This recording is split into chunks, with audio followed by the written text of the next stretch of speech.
नमस्कार दोस्तों, कैसे हो सब लोग। कल हम लोगों ने जो टेस्ट डिस्कस किया था SKPO न्यू 01AA KN, हम लोगों ने इसके अंदर 5 to 14 क्वेश्चन किए थे जो हमारा कंजंक्शन वाला पार्ट था।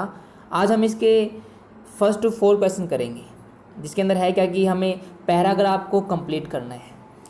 इस पैराग्राफ को कंप्लीट करने का मतलब ये है कि हमें या तो इस पैराग्राफ की कंक्लूजन देनी है, या हमें कोई इस पैराग्राफ को जो ऑप्शन अच्छे तरीके से डिफाइन करता हो या एक्सप्रेस करता हो, वो वाला ऑप्शन हमें ढूंढना है जो इस पैराग्राफ से बिल्कुल अच्छे तरीके से रिलेट करता हो।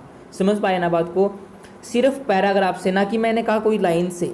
कई बार होता है क्या कि हमारे ऑप्शन बिल्कुल इसी से रिलेट किए होते हैं, लेकिन वो पार्टिकुलर लाइन को ही क्या है डिनोट करते हैं। मान लो मैंने यहाँ पे क्या है सेब खरीदने की बात कर रहा हूँ और ऑप्शन में भी बता रखा कि सेब खरीदने हैं, लेकिन आगे जाके पूरी फ्रूट्स की बात कर रखी है, तो यहाँ पे सेब की बात कर रहा है, तो ये हमारा आंसर नहीं हो सकता, क्योंकि ये वाला फर्स्ट लाइन से रिलेट तो करता है लेकिन पूरे पैराग्राफ को कंप्लीट नहीं करता। ठीक है, आप लोग मेरी अजम्पशन समझ पाए ना क्या कहना चाहता हूँ मैं, कि वो पूरे पैराग्राफ से रिलेट होना चाहिए हमारा ऑप्शन, या तो कंक्लूजन देगा या उससे अच्छे तरीके से रिलेट करेगा। ठीक है, और जो ये 1 to 4 क्वेश्चन थे हमारी, इसके अंदर क्या है रीडिंग स्पीड काम करेगी और हमारी अंडरस्टैंडिंग काम करेगी कि कितना जल्दी आप इनको पढ़ पाए और कितना जल्दी आप इनको समझ लेते हो। ठीक है, और एक बात और, हमें करना क्या है कि इनके अंदर ऑप्शंस को भी एलिमिनेट करना है। ठीक है, 2 तरीके होते हैं आंसर फाइंड करने के, या तो आप ऑप्शन को ऐसे एलिमिनेट करते रहो कि हमें आंसर लास्ट में मिल जाए, या हमें क्या है, या आंसर को ढूंढो फर्स्ट, मतलब एलिमिनेट करने की जगह डायरेक्ट सीधे ऑप्शन पे पहुंचो और वही हमारा आंसर मिल जाए। तो बेस्ट वे वही होता है कि हम एलिमिनेशन पे जाएं कि ये हमारा ऑप्शन नहीं हो सकता है क्योंकि इसके अंदर ये चीज़ें हैं। ठीक है, तो हम लोग डिस्कस कर रहे हैं। देखो फर्स्ट वाला है, कह रहा है what happens to our brains as we age is of crucial importance not just to science but to public policy. हमारे दिमाग को मतलब हो क्या गया कि हम लोग सोचते हैं जो हमारी एज है वो सिर्फ साइंस के लिए ही नहीं है, वो क्या है पब्लिक पॉलिसी के ही है। ठीक है ना, मतलब सिर्फ साइंस के अकॉर्डिंग ही नहीं हमारी बड़ी है एज। इसका मतलब ये है कि जो हमारी एज बड़ी है, हमारा क्या होना क्या होता है कि मान लो 10 साल के हैं तो हमारा माइंड कम डेवलप है, 20 साल के हो जाएंगे तो थोड़ा और डेवलप हो जाएगा, 30 साल के 40 एंड सो ऑन, ऐसे डेवलप होता रहेगा। तो इसका मतलब ये नहीं कि जो हमारी एज बढ़ रही है वो सिर्फ साइंस को मैटर करती है, वो क्या है सोसाइटी को भी मैटर करती है कि हम लोग सोसाइटी के लिए क्या, हमारी क्या है उत्तरदायित्व हमारा। ठीक है, फिर है by 2030 for example 72 million people in the US will be over 65। कहने का मतलब है कि इस टाइम तक, अब एग्जाम्पल के तौर पे ले रहा है ये, ठीक है, कि 72 मिलियन पीपल है ना US में, वो 65 से भी ज़्यादा उम्र के हैं। ठीक है, double the figure in 2000 and there. इसका मतलब ये है कि जो 2000 में थे ना पीपल, उसकी फिगर डबल हो गई। 2000 में मतलब 36 मिलियन थे हमारे पास, ठीक है ना, लेकिन ये जो फिगर है ये क्या है, उसकी डबल है 72 मिलियन। समझ पाए बात को। And their average life expectancy will likely to have aged about 20 years. About 20 years का मतलब क्या है, जो उनकी लाइफ एक्सपेक्टेंसी है ना, मतलब कोई अगर 100 साल जीता है तो उसकी अब क्या है लाइफ एक्सपेक्टेंसी, मतलब कितने जल्दी मरेगा, वो क्या है 80 हो जाएगी। कब तक, 2030 तक। ठीक है ना, अबाउट 20 ईयर्स कहने का मतलब ये है एज्ड। ठीक है, एज्ड अबाउट 20 ईयर्स का मतलब क्या है, अगर 40 साल का है तो वो 60 साल का दिखने लग जाएगा। ठीक है ना, आगे देखते हैं। However this demographic time bomb, अरे क्या टाइम बॉम की बात कर ली इसने तो। डेमोग्राफिक टाइम बॉम का मतलब वो चीज़ है जिसके अंदर हम लोग, मतलब बंदा कैसे है, मतलब 40 साल का होना चाहिए तो उसके अंदर उसके दिमाग कैसे काम करना है, उसकी स्ट्रक्चर क्या होनी चाहिए, उसको अच्छे तरीके से शो करे, वो क्या होता है डेमोग्राफिक टाइम बॉम होता है। और इसके अंदर हम लोग जनरली जापान का एग्जांपल लेते हैं कि जापान में क्या है जवान लोगों की बहुत कमी है, मतलब यंगर जो जनरेशन है ना वहाँ पे बहुत कम है। ठीक है ना, वहाँ पे डेमोग्राफिक टाइम बॉम बहुत ज़्यादा एक्टिव है। ठीक है, would be much less threatening if elderly were looked upon as intelligent contributor to society rather than as dependent in long term decline. कहने का मतलब है कि जो डेमोग्राफिक टाइम बॉम की जो हमारी क्या है कंडीशन है, ये मच लेस थ्रेटनिंग होगी, मतलब ये बहुत कम डराने वाली होगी अगर हम लोग एल्डरली को समझें कैसे इंटेलिजेंट कंट्रीब्यूटर टू सोसाइटी की, हमारी सोसाइटी के लिए वो इंटेलिजेंट कंट्रीब्यूटर है, सोच समझकर यूज करने वाली है, ठीक है। रादर देन एज डिपेंडेंट, कि हम आश्रित ना समझें कि वो बूढ़े हो गए हैं हमारे ऊपर आश्रित हो गए हैं, बल्कि उनको क्या समझना है, इंटेलिजेंट कंट्रीब्यूटर, ठीक है। इन long term decline, long term decline मतलब जो लंबे टाइम से डिक्लाइन होता आ रहा ना, उसके अंदर बूढ़े लोगों को या जो एज्ड हो चुके हैं उनको नहीं समझना है डिपेंडेंट, उनको क्या समझना है, इंटेलिजेंट कंट्रीब्यूटर, ठीक है। तो हम लोगों ने इसका थीम निकाल लिया है कि इसके अंदर बताई गई कि जो हमारी एज्ड है लोग, मतलब जिनकी एज हो चुकी है, वो भी हमारी सोसाइटी के लिए क्या कंट्रीब्यूटर हो सकते हैं, और एग्जाम्पल लिया है कि 2030 तक इतने हो जाएंगे वगैरह वगैरह, ठीक है। ऑप्शन पढ़ते हैं हम लोग। फर्स्ट वाला है the idea that we get dumber as we grow older. कहने का मतलब है the idea that we get dumber, dumb क्या होता है, जो बोलता बहुत कम हो, ठीक है ना। हम लोग डम्बर हो जाते हैं, डम्ब हो जाते हैं एज वी ग्रो ओल्डर, जैसे हम लोग बढ़ते हैं। इज जस्ट ए मिथ, ये क्या है, सिर्फ एक मिथ है, ठीक है ना, एक भ्रम है। According to brain research that will encourage anyone old enough to know better. कहने का मतलब क्या है, अगर हम लोग ब्रेन रिसर्च के बारे में बात करें ना, तो जितना हम लोग बूढ़े होते हैं ना, उतना ही अच्छे तरीके से जानते हैं चीज़ों को में, ठीक है। अब देखो इस चीज़ के अंदर तो सिर्फ बताया क्या है कि मेंटल डेक्लाइन के बारे में बताया है, जो हमारा ब्रेन रिसर्च है उसके बारे में बताया है, लेकिन इसके अंदर क्या है ना, तो हमें कंक्लूजन ले सकते हैं इसको, ये तो क्या है कि उसके किसी लाइन को बता रहा है। जो हमारी फर्स्ट लाइन थी कि जो ब्रेन है हम लोग आज क्या सोचने लग गए हैं, सिर्फ उस लाइन को एक्सप्लेन कर रहा है कि जो ब्रेन रिसर्च है वो सिर्फ इसका मतलब यही नहीं कि हम बूढ़े हो रहे हैं, हम अच्छा जानते भी हैं।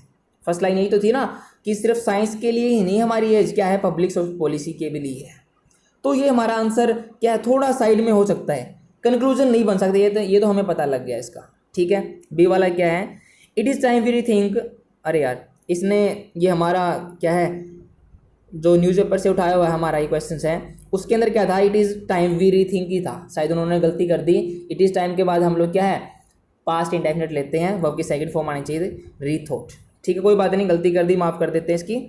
It is time we rethink what we mean by the aging mind before our false assumptions result in decision and policies that marginalize the old and waste precious public resources to remediate problems that do not exist. It is time we rethink, मतलब क्या है, time है भाई, सोच लो इस बारे में। क्या we mean by the aging mind, जो हम लोग aging mind के बारे में सोचते हैं, before our false assumptions, before किससे पहले सोचना है कि जहाँ हमारी फॉल्स अजम्पशन रिजल्ट, अगर जहाँ पर हमारी फॉल्स अजम्पशन हम लोग मान रखे हैं वो अगर डिसीजन और पॉलिसी में बदल ना जाएं, मतलब जो हमारी फॉल्स अजम्पशन है वो क्या डिसीजन में ना बदल जाएं, इससे पहले क्या हमें सोचने की ज़रूरत है, ठीक है। दैट मार्जिनलाइज, और जो डिसीजन है वो क्या करेंगे, मार्जिनलाइज करेंगे, किसी की इंपॉर्टेंस को कम करेंगे, किसकी, ओल्ड की और वेस्ट प्रीशियस पब्लिक रिसोर्सेज की। जो पब्लिक रिसोर्सेज हैं जो वेस्ट हो चुके हैं, ठीक है ना, उनको भी क्या है मार्जिनलाइज करेगी, उनकी इंपॉर्टेंस को कम करेगी, अगर हम लोग अपनी फॉल्स अजम्पशन को क्या है दोबारा नहीं सोचेंगे, ठीक है। To remediate problems that do not exist, ऐसी प्रॉब्लम्स टू रीमीडिएट मतलब किसी चीज़ को करेक्ट करना, किसी चीज़ को करेक्ट करना। कहने का मतलब सिर्फ इसका यही है कि हम लोग जो मानते हैं ना कि जो एज्ड हो चुके हैं वो किसी काम के नहीं है, ये जो हमारी अजम्पशंस हैं इसको अच्छे तरीके से सोचने की ज़रूरत है। हम लोग सोच इसलिए रहे हैं क्योंकि जो हमारी प्रॉब्लम्स होने वाली है उनको ठीक कर सकें, और लेकिन वो प्रॉब्लम्स एक्चुअल में एग्जिस्ट करती ही नहीं है, ठीक है ना। तो देखो ये एक डिसीजन बता रहा है इस चीज़ के अंदर कि जो ऊपर आप लोग सोच रहे हो ना, जो पैराग्राफ बता रहा है वो बिल्कुल ऐसे है, ऐसे नहीं है, या ऐसे करना चाहिए हमको, ठीक है ना। तो इसके बारे में हमारा थोड़ा कंक्लूसिव हमारा ये क्या है पार्ट बन सकता है, क्योंकि इसके अंदर कंक्लूजन बता रखी है कि आप लोगों को ऐसे सोचना है, ऐसे आप लोग गलत सोच रहे हो, ठीक है। बी को साइड में रखते हैं, एक बार सी देखते हैं। Many of the assumptions scientist currently make about cognitive decline are seriously flawed and for the most part formally invalid। देखो जो हमारा फर्स्ट पढ़ा था हम लोगों ने कि डम हो जाते हैं, क्या है ब्रेन रिसर्च के बारे में बात करें तो इसका मतलब यही नहीं है कि ओल्ड हो रहे हैं वो अच्छा जानते भी हैं। सी में कह रहा है कि जो हमारी एजम्पशंस हैं scientist currently make about cognitive decline, ये कोग्निटिव डेक्लाइन भी तो वही है कि चीज़ों को जो हम लोग सोचते हैं क्या है कि अगर बूढ़ा हो रहा है तो कम जानता है, भाई वो चीज़ों को बहुत कम जानना स्टार्ट कर दिया है। ये क्या है, क्या हमारी अजम्पशंस है, ठीक है ना। आर सीरियसली फ्लॉड, बिल्कुल गलत है। And do not, and for the most part formally invalid, और बिल्कुल अधिकतर तौर पर क्या है वो चीज़ इनवैलिड ही है। देखो ये चीज़ ए से रिलेट करती है और ए हमारा क्या था जो फर्स्ट लाइन से रिलेट करता है, तो सी तो हमें पता लग गया कि इस पार्ट सा क्या है हमारा कोई आंसर नहीं हो सकता, ना तो पैराग्राफ के बारे में बता रहा है ये चीज़ और ना ही कंक्लूजिव बन सकता हमारा, ठीक है ना। कंक्लूजन तो दे ही नहीं रहा ये, तो सी हमारा नहीं बन सकता, ठीक है, क्योंकि ए ही भैया अभी तक तो वल्नरेबल है, वही अच्छे तरीके से सपोर्टिव नहीं हुआ है, तो सी कैसे होगा, क्योंकि सी ए को सपोर्ट कर रहा है और ए के पास उतनी ताकत है ही नहीं कि वो क्या है कंक्लूजिव बन जाए या पार्ट बन जाए उसका, तो सी हमारा ऑप्शन नहीं होगा। आगे बढ़ते हैं, देखो डी कह रहा है using computer model to simulate young and old brains, Ramskar and his colleagues found they could account for the decline in test score simply by factoring in experience। अरे यार ये तो टेस्ट लेने लग गए इनका कि यार जो ओल्ड ब्रेन्स है और जो यंग ब्रेन्स है उनके अंदर सिमिलैरिटी फाइंड करने के लिए हम लोग क्या है क्या करेंगे, टेस्ट लेंगे, ठीक है ना। टेस्ट स्कोर पे डिपेंड करेगी कि यार अगर ओल्ड ब्रेन वाले अच्छे नंबर ले रहे हैं तो यंग ब्रेन से ज़्यादा अच्छे हैं वो। अरे यार ये तो टोटली ही हमारा पैराग्राफ से इरेलेवेंट हो गया, कोई टेस्ट स्कोर की हम लोग बात नहीं कर रहे पूरे पैराग्राफ में, ठीक है ना। तो ये क्या है, एक्सपीरियंस करना है फैक्टर इसके अंदर। अरे यार कुछ भी लिख देते हैं भाई, ये हमारा आंसर नहीं हो सकता। क्यों नहीं हो सकता, आप लोगों ने पता लगा लिया कि हम लोग पूरे पैसेज के अंदर हम लोगों ने टेस्ट स्कोर की बात नहीं की थी कि हमें टेस्ट लेना आगे चलकर इनका, ठीक है। अब बात बचती है ए या बी, ये तो नॉन ऑफ द अबव है, ठीक है। देखते हैं नॉन ऑफ द अबव के भी। ए में बता रहा है कि हमें सिर्फ वो क्या है मेंटल डिक्लाइन हुआ उनका, सिर्फ उसी का पाथ बता रहा है, और बी में बता रहा है कि कैसे हम लोग कोई पर्सन मतलब इनसिग्निफिकेंट कैसे हो सकता है या उसको हम लोग कैसे बदल सकते हैं। एक आइडिया दे रहा है, क्या है, एक सुजेशन दे रहा है, और सुजेशन का मतलब ही क्या होता है, कंक्लूजन, ठीक है ना। तो आप लोग पता लग गया होगा हमारा आंसर क्या है, बी हमारा राइट आंसर रहेगा, ठीक है। आगे बढ़ते हैं, देखो क्वेश्चन नंबर 2 में कह रहे हैं the better behaviour resulting from smart device is just one threat to insurance industry. Better behaviour मतलब जो अच्छा रिजल्ट लेके आ रही हैं जो स्मार्ट डिवाइसेज होती हैं, वो एक थ्रेट बना हुआ है किसके लिए, इंश्योरेंस इंडस्ट्री के लिए। कैसे बना हुआ है, मान ले कोई चीज़ अगर जो हम हाईटेक चीज़ें यूज करते हैं तो इंश्योरेंस कम करवाएंगे चीज़ों का, क्योंकि हमें हाईटेक चीज़ों पे विश्वास है, ठीक है ना। तो इस सेंस में बात कर रखी है। Conventional risk pools for home car insurance for example are sinking as preventable accident decline. कहने का मतलब है कि जो रिस्क पूल है ना, ये क्या है, हमारी इंश्योरेंस की एक क्या है प्रॉपर्टी है कि वो चीज़ों के लिए इंश्योरेंस करते हैं, वो रिस्क पूल होती है, ठीक है ना। कन्वेंशनल मतलब जो करती आ रही हैं, आर श्रिंकिंग वो कम हो रही हैं, एज प्रिवेंटेबल एक्सीडेंट डेक्लाइन। क्यों जो प्रिवेंटेबल एक्सीडेंट है ना डेक्लाइन हो गए, जो चीज़ें एक्सीडेंट होती थी पहले वो उनके अंदर गिरावट आई है। अब गिरावट आई तो लोगों का भरोसा बना है किसके ऊपर, स्मार्ट डिवाइसेस के ऊपर, इसलिए लोग इंश्योरेंस कराना बंद कर दिया उन्होंने, ठीक है। Living the slow footed Giants, living मतलब छोड़कर उनको, स्लो फुटेड मतलब जिनकी स्पीड बिल्कुल स्लो है, जाइंट्स मतलब यहाँ पे उन कंपनियों की बात कर रहा है उस इंडस्ट्री में वो रिस्क पर आ गई है, ठीक है ना। Business is instead moving to digital native insurance. अब बिजनेस क्या है, वो एक काइंड ऑफ मूव कर रहा है डिजिटल नेटिव की तरफ, ठीक है ना। इंश्योरेंस मतलब अब जो इंश्योरेंस वाले हैं वो भी एक डिजिटलाइजेशन चाह रहे हैं अपने अंदर, क्योंकि डिजिटलाइजेशन ने उनकी इंश्योरेंस इंडस्ट्री को बिल्कुल लीव कर दिया है, छोड़ दिया है, रिस्क पर छोड़ दिया है, ठीक है ना। Many of which are offering low premiums to those willing to collect and share their data.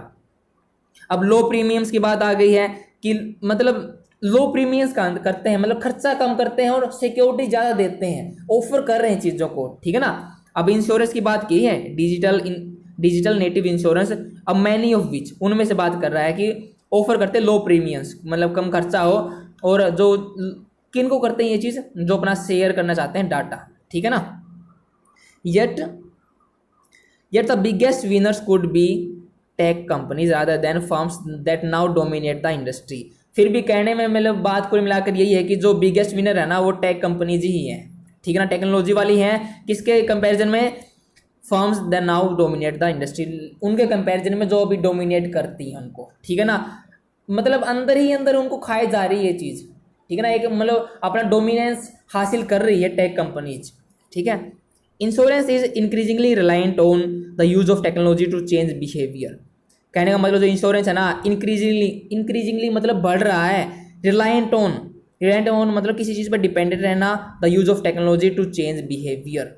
अब जो इंश्योरेंस भी है ना वो टेक्नोलॉजी पर रिलायंट हो रहा है लोगों का बिहेवियर चेंज करने के लिए, कि इंश्योरेंस कराने की ज़रूरत नहीं है। अभी भी लोगों को बता रहा है कि इंश्योरेंस कराना है आप लोगों को, ठीक है। देखते हैं आगे। Firms act as helicopter parents to policy holder. अब ये फर्म्स कौन सी है, इंश्योरेंस वाली, जो अभी क्या टेक्नोलॉजी पर जो रिलायंट ऑन हो चुकी हैं, वो firms act as helicopter parents to policy holder. Policy holder जिन लोगों ने पॉलिसी करवाई है उनको कहते हैं पॉलिसी होल्डर। हेलीकॉप्टर पेरेंट वो चीज़ होती है जो ऐसा पेरेंट जो अपने बच्चे के लिए, अपने बच्चे के मतलब देखभाल के लिए कुछ भी करेगा।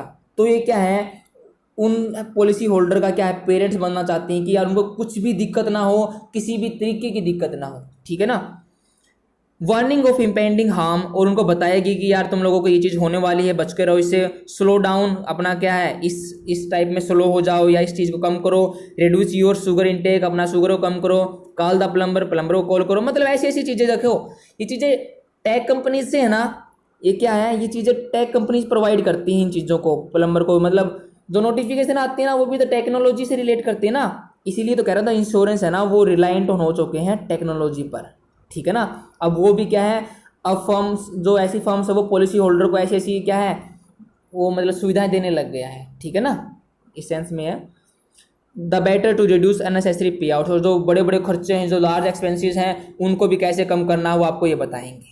ये हमारा क्या था, पैसेज था, इसके अंदर ये बताया यही गया है कि इंश्योरेंस कंपनीज पर कैसे ब्लो आ गया, झटका आ गया है। अब इंश्योरेंस कंपनीज क्या करने लग गई हैं और कैसे करने लग गई है, ठीक है। पढ़ते हैं हम लोग। हमारा फर्स्ट वाला है the growing mountain of personal data.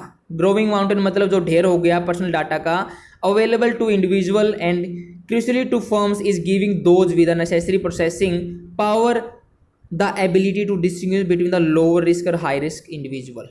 अब इसके अंदर सिर्फ हम लोगों ने डाटा की बात की है, किस चीज़ की, जो पर्सनल डाटा है हर एक आदमी का, वो क्या है, क्रूशियली है, मतलब इंपॉर्टेंट है फर्म्स के लिए।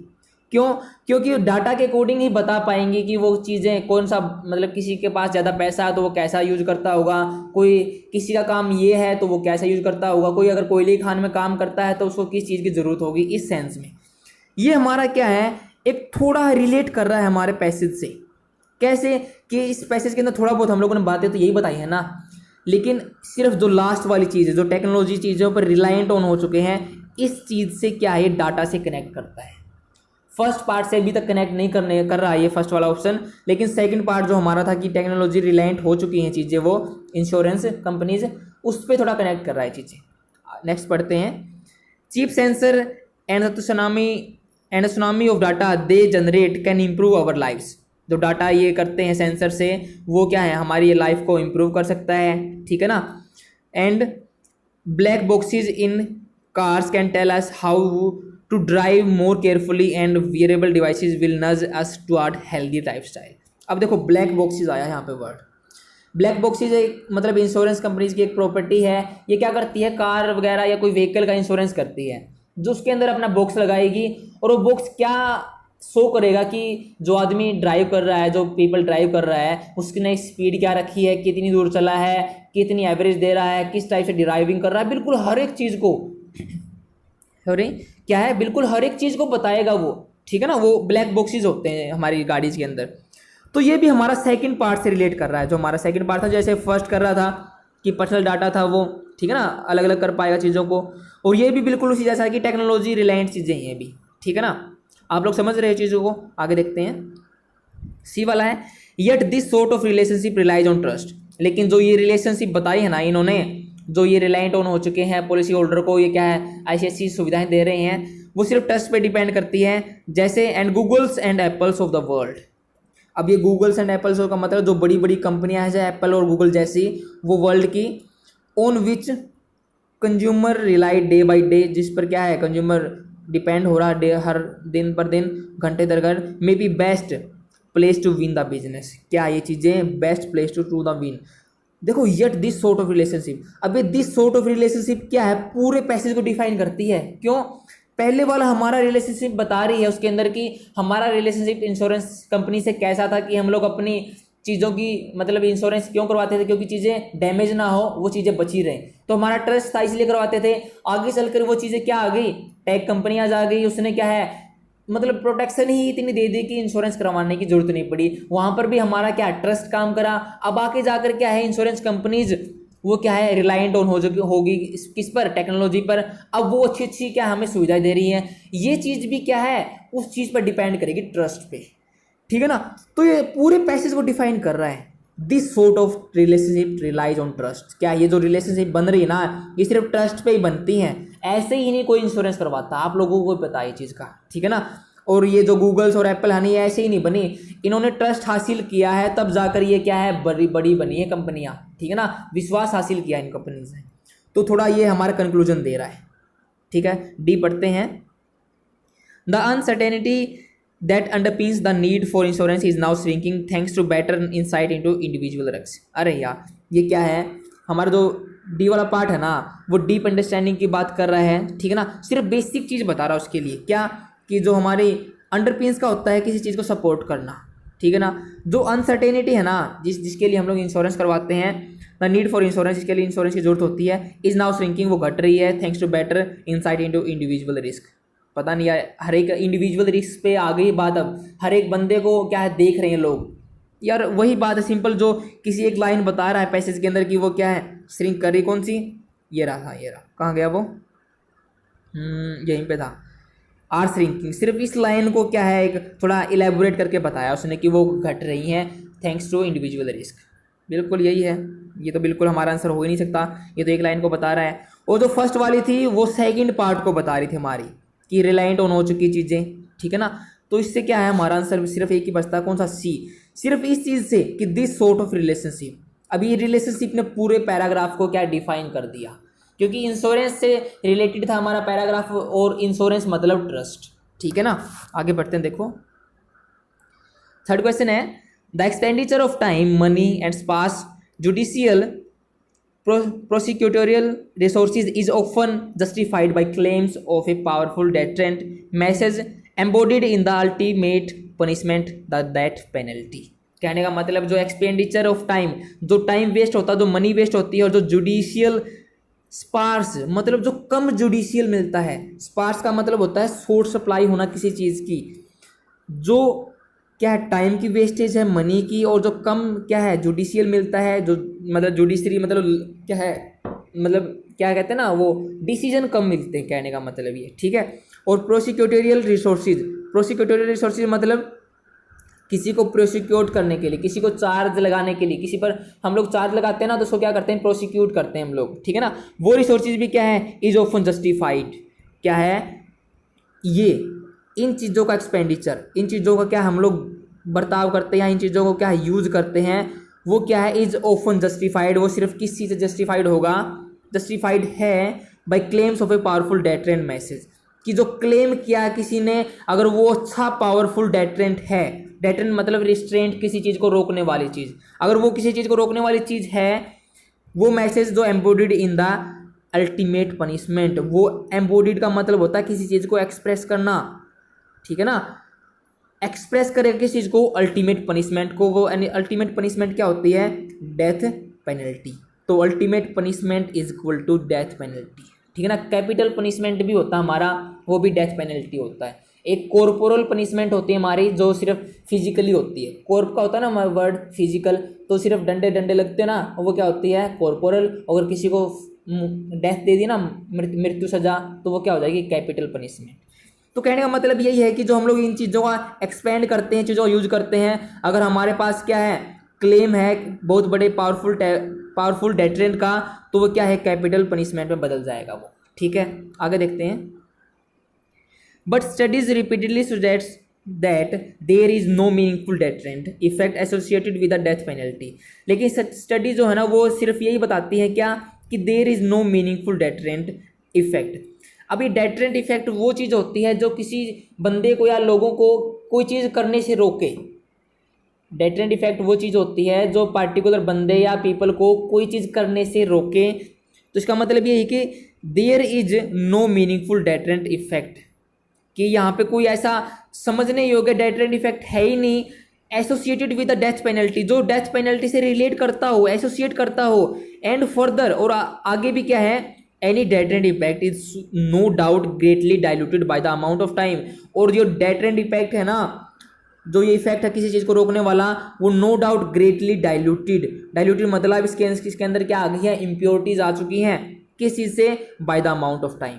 मतलब जो किसी को अगर फांसी की सजा होती भी है तो वो एकदम से नहीं होती, इसके अंदर बहुत सारा टाइम लग जाता है, ठीक है। That inevitably passes between the time of the conduct and punishment. Inevitably passes मतलब जो होना ही है, हम इसको टाल नहीं सकते। क्या है, कब वो चार्ज करवाया था उसके ऊपर, मतलब कब उस पर आरोप लगे थे और कब उसको पनिशमेंट लेगी, इसके बीच में बहुत सारा टाइम क्या है स्पेंड हो जाएगा, वो इनएविटेबली है जिसको हम टाल नहीं सकते, ठीक है। फिर क्या है, इन 2010 the average time between sentencing and execution. Sentencing मतलब किसी को सजा देना, और एग्जीक्यूट किसी को फांसी की देना, किसी को मारना, उसके बीच में एवरेज टाइम क्या था यूनाइटेड स्टेट में, 15 साल था। मतलब कम से कम तो 15 साल लगने ही लगने हैं, ठीक है। हम लोगों ने पैसेज पढ़ लिया, सिर्फ इसके बारे में बता रहा है कि पावरफुल डेटरेंट के बारे में, कि चीज़ों का ऐसे यूज कर रहे हैं लोग, लेकिन एक्चुअल में वो चीज़ ऐसे नहीं कि किसी का अगर पावरफुल डेटरेंट है तो उसके बेस पे किसी को कैपिटल पनिशमेंट दे दी हम लोगों ने। नहीं, कैपिटल पनिशमेंट एक्चुअल में चीज़ ऐसी नहीं है कि इसके अंदर टाइम ना लगता हो, ये टाइम बाउंड चीज़ है, इसके अंदर great amount of time use होता है, ठीक है। तो सिंपल सा मैसेज था ये, तो हम लोगों ने पढ़ लिया। अब ऑप्शन को पढ़ते हैं, ठीक है।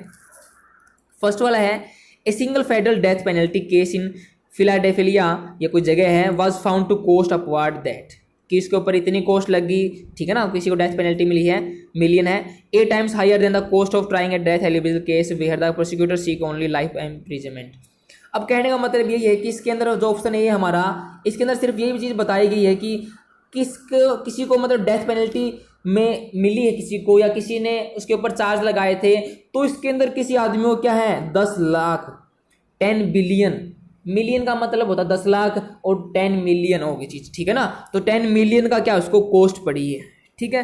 सिर्फ ये वही चीज़ बता रही कि cost of handling death penalty case, कि डेथ पेनल्टी केस जो हुआ है उसके अंदर कितनी कॉस्ट क्या लगी है, सिर्फ यही बता रहा है इसके चीज़ के अंदर, जो अपने पैराग्राफ से इररिलेवेंट है, उसके अंदर कोई भी चीज़ कनेक्ट नहीं कर रही इसकी। हम लोगों ने पैराग्राफ के अंदर बताई है चीज़ की ये इतनी कॉस्ट लगेगी वगैरह वगैरह लगेगी, नहीं ना, तो ये हमारा आंसर नहीं हो सकता, ठीक है। बी ऑप्शन पढ़ते हैं हम लोग। बी कह रहा है the ethics of the issue aside. Aside का मतलब क्या होता है, असाइड साइड में रखते हुए, ठीक है ना। असाइड का एक्चुअल में नहीं होता टू वन साइड, एक साइड पे क्या होता है, जो एथिक्स होते हैं, एथिक्स मतलब जो हमारे मोरल प्रिंसिपल होते हैं, ठीक है ना, एक पर्सन के बिहेवियर में होते हैं, जो एक पर्सन को गवर्न करते हैं कि उसको कैसी चीज़ करनी है, वो क्या होता है, एथिक्स होते हैं। जो इस इश्यूज़ के जो एथिक्स हैं एक साइड में रखते हुए, इट इज़ क्वेश्चनेबल, क्या वो क्वेश्चनेबल है, क्वेश्चन करने योग्य है, whether seeking the death penalty is ever worth the time and resources that it takes to sentence someone to death. सिर्फ इसके अंदर क्या है, बात ही किसी चीज़ की कर रहा है, एक तो टाइम की, किस चीज़ की, टाइम की, कितना उसके अंदर एवर वर्थ टाइम, कि कितना टाइम लगा है और कितने रिसोर्सेज आए हैं, सिर्फ 2 चीज़ों के बारे में बात कर रहा है। इसके अंदर पूरा पैराग्राफ नहीं आया कि आगे टाइम क्यों लगता है या किस लिए टाइम लगा हमारा, ठीक है ना, कि हमें मच मोड़ का कोई ऐसा डेटरेंट हमारे पास, कोई ऐसा बढ़िया मतलब कोई सुजेशन नहीं दिया इसने। सिर्फ इसके अंदर 2 चीज़ें बताई हैं कि जो एथिक्स इशू का वो क्या है, कि इसके अंदर इतना तो टाइम लगता है और इतना रिसोर्सेज स्पेंड होते हैं, ठीक है ना। That takes to sentence someone to death, जो किसी को डेथ की साइड लेके जाते हैं, डेथ की तरफ लेके जाते हैं, उसके अंदर टाइम भी लगता है और रिसोर्सेज भी लगते हैं। थोड़ा बहुत रिलेट कर रहा है हमारा सेकंड वाला पैसेज से, ठीक है ना। सी भी पढ़ते हैं। अपार्ट फ्रॉम डिलेइंग जस्टिस, अब डिलेइंग जस्टिस का मतलब होता है कि जस्टिस ना देना, डिले करते रहना। आप लोगों ने एक सेइंग सुनी होगी, मैगजीन सुनी होगी कि justice delayed is justice denied. इसका मतलब ये है कि जिस मतलब कोई केस होता है उसके अंदर जो सफ़र वाला पार्ट होता है, जो मतलब इंजरी हुई है जिसको, उसको जस्टिस नहीं मिलता, टाइम टू टाइम वो क्या है एक्सटेंड होता रहता है। इस सेंस में justice delayed is justice denied का हमारी मैगजीन बनी हुई है, जो बिल्कुल अच्छे तरीके से क्या सभी पर लागू होती है, ठीक है, जो हमारा आज का लॉ सिस्टम है। The death penalty diverts resources that could be use to help victim families heal. Help, देखो यहाँ पे हील वर्ड आया ना, ये हील यहाँ पे वर्ब है, ये क्या है, हील यहाँ पे वर्ब है। हेल्प द विक्टिम्स हील, मतलब विक्टिम्स को क्या करने में हेल्प करेगी, वो हील करने में करेगी। सिर्फ इसके अंदर हमें बताया गया है कि जो हमारे रिसोर्सेज हैं वो डेथ के लिए कैसे यूज होंगे, कि डेथ के लिए जो डेथ पेनल्टी डाइवर्ट रिसोर्सेज, अगर किसी को डेथ पेनल्टी देनी है ना तो उसके अंदर रिसोर्सेज डाइवर्ट हो जाते हैं। डाइवर्ट का मतलब ऐसे ही नहीं मिलती किसी को वो death penalty, that could be used. Resources कौन से, जो यूज किए जा सकते हैं विक्टिम्स को, क्या है, फैमिली को आराम पहुंचाने के लिए, ठीक है ना। सिर्फ बता रखा है कि भाई अगर किसी को तुमको फांसी की सजा दिलवानी है ना तो ये चीज़ें करो, सिर्फ इसके अंदर ये बता रखी है। ये तो हमारा मोटो था ही नहीं कि पूरे पैसेज के अंदर ये बता रखा है कि हमें किसी को फांसी की सजा दिलवानी है, भाई यही था क्या हमारा मोटिव, नहीं था ना, तो ये हमारा सी ऑप्शन भी राइट आंसर नहीं होगा। ठीक है, ए नहीं होगा, सी नहीं होगा, डी देख लेते हैं। A much more effective deterrent, deterrent वही होता है रिस्ट्रेंट या कोई लॉ या कोई रेस्ट्रिक्शन, वो ये चीज़ है, would be a sentence of life imprisonment impose close in time to, क्या है, close in time to the crime. कहने का मतलब है क्या, एक एक्चुअल में जो डेटरेंट है ना, डेटरेंट यहाँ पे क्या है, रेस्ट्रिक्शन या कोई डिसीजन है हमारा, वो सिर्फ क्या है, वो लाइफ इम्प्रिजमेंट तो दे ही दो किसी को, ठीक है ना। क्लोज इन टाइम मतलब जल्द ही, जो क्राइम हुआ ना उसके लिए, अगर अच्छे वाला क्राइम है ना तो उसके लिए लाइफ इम्प्रिजमेंट तो दे ही दो भाई। अगर डेथ पेनल्टी नहीं दे रहे ना तो लाइफ इम्प्रिजमेंट तो उसको दे ही दो। डेथ पेनल्टी का केस अगर बाद में है तो वो बाद में देखेंगे, लेकिन ये चीज़ तो ज़रूरी होनी चाहिए। यहाँ पे ए मच मोर यूज हुआ ना, इससे पता लगता है कि ये चीज़ क्या है, हमें सुजेशन दे रहा है, कंक्लूजन बता रहा है कि आप लोग ठीक हो, वो चीज़ कर रहे हो, लेकिन ये चीज़ करोगे ना तो आपका ही फायदा है। समझ पाए बात को, तो थोड़ा हमारा डी वाला पार्ट ज़्यादा वेटेज कवर करता है हमारी, ठीक है ना। पूरे पैराग्राफ का थीम सा क्रिएट कर दिया इसने। थीम यही था ना कि हमारा जो किसी को डेथ पेनल्टी ऐसे नहीं देते, टाइम बहुत लगता है, तो इसका मतलब ये है कि डेथ पेनल्टी फिर हर एक किसी को दे भी नहीं सकते। तो इसके अंदर बताया है कि यार एक जो इफेक्टिव डेटरेंट है ना वो क्या है कि किसी को लाइफ इम्प्रिजमेंट की क्या कर दो, सेंटेंस कर दो, ठीक है ना। क्लोज इन टाइम मतलब जल्द ही, टाइम ना हो उसके अंदर, तो कंक्लूड ही तो कर दिया इसने, ठीक है ना। और नॉन ऑफ द अबव तो हमारा आंसर था ही नहीं। तो इससे क्या पता लगता है कि जो बी और डी में सिर्फ डिफरेंस यही है कि बी वाला सिर्फ बताता टाइम और रिसोर्सेज के बारे में, लेकिन इसके अंदर क्या है, डिसीजन ही दे दिया, कंक्लूजन ही दे दिया कि आप लोगों को ये चीज़ जरूरत है ही नहीं, टाइम भी नहीं देखना आप लोगों को और रिसोर्सेज भी नहीं देखने, उस बंदे को क्या कर दो, डेटरेंट मोस्ट इफेक्टिव क्या है कि उसको लाइफ इम्प्रिजमेंट दे दो, ठीक है ना। तो इससे क्या आंसर रहेगा हमारा, D is the right answer. ठीक है, आगे बढ़ते हैं, देखो लास्ट क्वेश्चन आगे। The Indian meteorological department IMD has come out with a dismaying prediction. Dismaying मतलब जो लोगों में निराशा लेके आए, उस प्रिडिक्शन के साथ ये क्या IMD हमारा सामने आया है, ये इसने प्रिडिक्शन जारी की है। वो प्रिडिक्शन क्या है, that the south west monsoon this year will be below normal, कि जो साउथ वेस्ट मानसून हमारी वो क्या रहेगी, बिलो नॉर्मल रहेगी, नॉर्मल से भी बिल्कुल कम रहेगी। If this prognosis holds true, prognosis मतलब ये फोरकास्ट हुआ है जो, अगर ये चीज़ सच्ची होती है, it may mar the prospect of redeeming the rabi crop output losses through bumper harvest in the latter kharif season. कहने का मतलब it may mar the prospect, prospect होती है हमारी आशाएं, ये हमारी आशाओं को ख़त्म कर देगा। कैसी आशाएं, रिडीम होता है किसी चीज़ को क्या है, रिकवर करना जल्द ही, ठीक है ना। मान लो जो रोबी के रूप में हमारी जो लॉस हुआ था, जो हमें क्या था, क्या हुआ था, हमें जो मतलब एक्सपेंस हुआ था, या जो हमें क्या था, क्या कहते हैं हिंदी में उसको, मतलब जो खर्चा हुआ था जो, ठीक है ना, जो नुकसान हुआ था, सॉरी, क्या जो नुकसान हुआ था वो हम लोग सोच रहे थे कि हम खरीफ की सीज़न में क्या कर लेंगे, वो कंप्लीट कर लेंगे, उस चीज़ को ये क्या कर देगा, स्पॉइल कर देगा, रुइन कर देगा, ख़त्म कर देगा, ठीक है ना, अगर ये चीज़ सच्ची होती है तो। फिर कह रहे हैं India's farm sector has certainly acquired a degree of resilience. Resilience actually में होती क्या चीज़ है, ये भी मतलब एक क्वालिटी होती है किसी चीज़ को रिकवर करने की जल्दी, ठीक है। जैसे हमारा रिडीम था कि रिकवर करना किसी चीज़ को, ऐसी रेजिलियंस है, ठीक है। जो इंडियन फार्म सेक्टर है ना वो सर्टेनली एक्वायर्ड, उसको क्या है, ज़रूरत है ए डिग्री ऑफ रेजिलियंस की, हर एक चीज़ को क्या है, रिकवर करने की। When it comes to the monsoon, जब ये बात मानसून पे आती है, as reflected in the positive growth numbers in all the weak monsoon year since 2009। ये 2009 से जो चीज़ें हो रही ना, जब भी मानसून वीक होता है तो इसके अंदर ये बात सामने आती है कि हमें ये मानसून के बारे में कुछ ना कुछ एक रिकवरी हमें हासिल करनी चाहिए, या उसके लिए हमें एक डेटरेंट या कोई अच्छा क्या एक अल्टरनेटिव हमें ढूंढना चाहिए। ठीक है। However monsoon rainfall and it's distribution still remain crucial. फिर भी क्या है, जो मानसून रेनफॉल है और इसके डिस्ट्रीब्यूशन की कहाँ पर कितना होगा वो भी क्या है, क्रूशियल बना हुआ, वो भी अभी इंपॉर्टेंट है, मतलब सोचने योग्य है, मूट पॉइंट है। ठीक है ना, इस पर डिबेट हो सकती है, ये कहने का मतलब ये है। ठीक है, हम लोगों ने पढ़ लिया पूरे पैसेज को कि मानसून बहुत कम हुई है, लोग क्या सोच रहे थे और उनको क्या दिक्कत हुई, अगर सच्ची बात होती है तो ये चीज़ होने वाली है। एक्चुअल में चीज़ क्या होनी चाहिए थी कि हमें सोचना चाहिए कि जो वीक मानसून होता है उसके बारे में कुछ सोचें। और आखिर में बता रहा है कि जो मानसून रेनफॉल है एंड इस डिस्ट्रीब्यूशन स्टिल रिमेन क्रूशियल, कि ये चीज़ क्या है, हमारे लिए खतरा ही बनी रही है, इसका अल्टरनेटिव हम लोगों ने ढूंढा नहीं है अभी तक। ठीक है, अब देखते हैं हमारे ऑप्शंस को। फर्स्ट वाला ऑप्शन है they impact supplies and prices of most farm commodities. अब यहाँ पे दे किसके लिए हुआ है नहीं पता ना, कोई बात नहीं, इसको पढ़ते हैं, मैं बताता हूँ फिर, एक बार सोचो आप इतने। ठीक है, specially cold skills, pulse, oil seed, vegetable, fruits, life stock product. Cold skill से मतलब हमारी वेजिटेबल्स हो गई, दालें हो गई, ऑयल सीड हो गई, वेजिटेबल हो गई, फ्रूट हो गए। लाइफ स्टॉक प्रोडक्ट्स मतलब जो हमारे घर में एनिमल होते, गाय भैंस होती है उनके।